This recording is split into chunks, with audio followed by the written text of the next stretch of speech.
Zkontrolujeme si uzavřený ventil, aby nám netek mošt. Nepotřebujeme. Sypeme.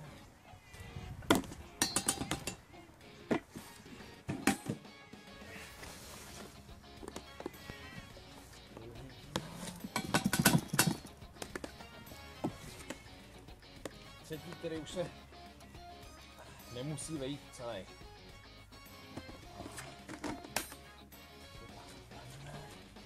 Bude stačit. Zhruba 5 cm pod okraj je ideální. Se to dobře vykasáme, pokud tam nemá zkravatá, to si ji složíme, protilehlý cípy vždycky přes sebe, přítlačnou desku, zvrchu a upustíme si trošku mostu, ať už nám to tam v tom nestojí.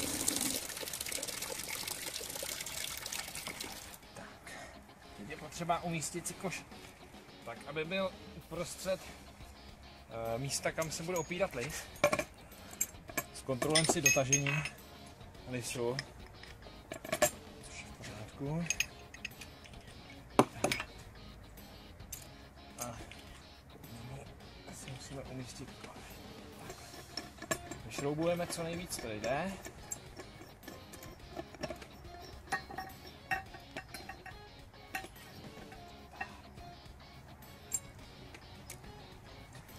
A můžeme začít klesat. A už si můžeme povolit kohout a mošt necháme pouze jít.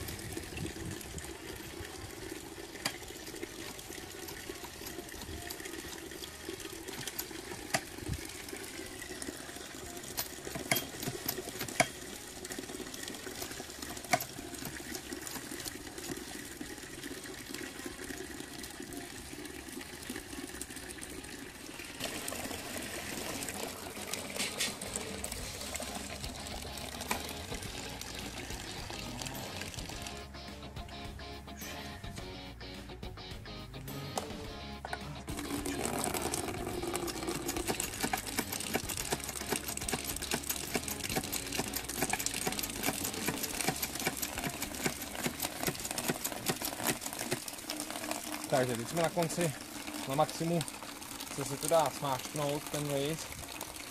Samozřejmě dá se to povolit, ještě kousek povyšroubovat a znova zmáčknout, ale to už není za stolik.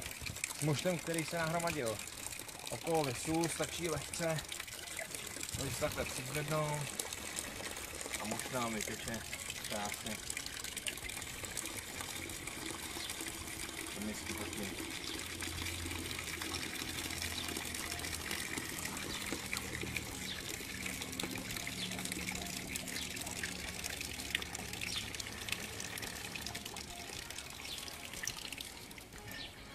Tak, kout si zavřeme, povolíme lis.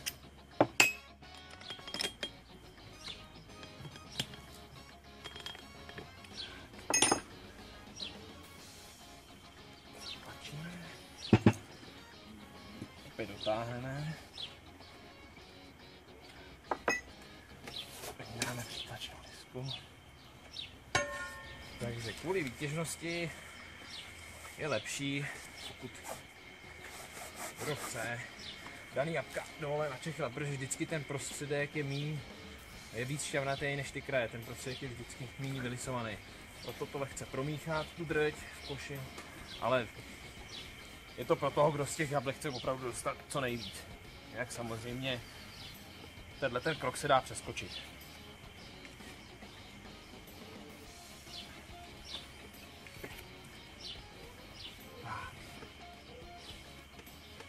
Aby se i ty méně vylisovaný dostaly nahoru a do krajů. Tak znovu upichuju. Teď znova vytáhnu. Složím stejným způsobem jako na poprvé. Cípy proti sobě, nebo strany.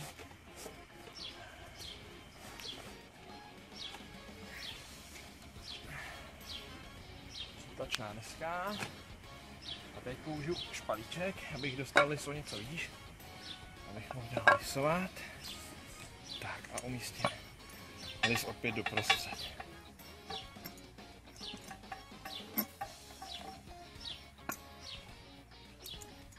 Tak teď je potřeba zase pohlídat, aby lis byl uprostřed, protože přitom šlo posunutý celý taše.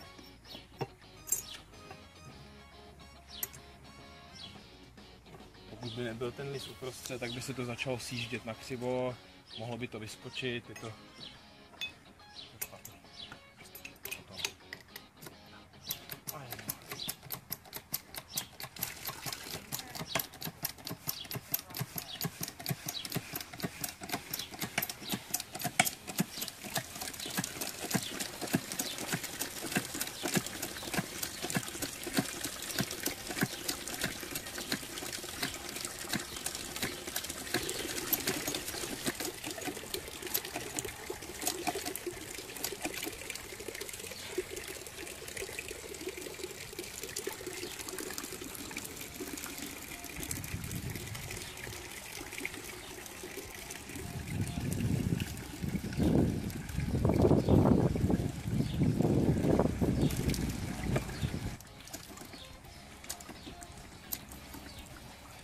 Při tom konci, když už je to takhle utažený, je lepší chviličku počkat, ten mošt může vytýkat, když počkáte 10-15 minut, dostane se z toho třeba další ještě 2-3 litry moštu.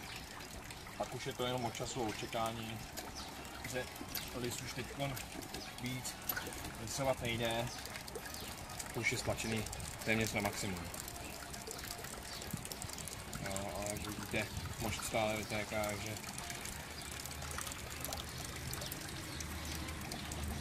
mezitím si můžeme třeba nadrtit další 3 kýble drtě.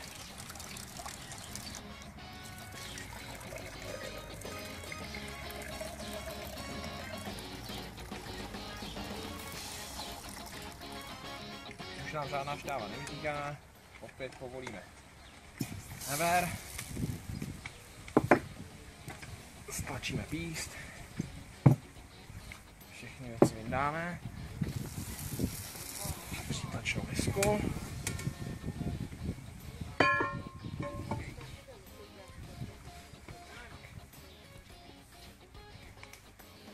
Teď jsou 2 možnosti, jak vyndat tu drť.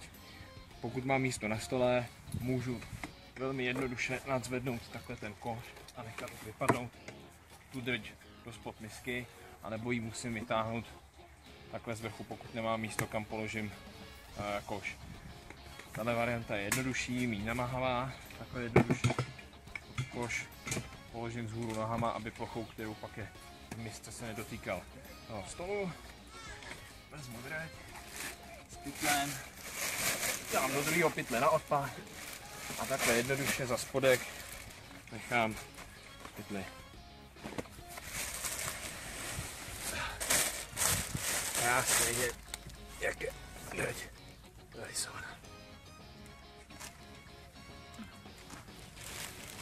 Jabka jsou téměř suchý, podle toho poznáme, když jsme vymačkali maximum. Občas prostřed může být trochu mokrý jabka, ale to by se muselo dlouho čekat, než by ta šťáva vytekla.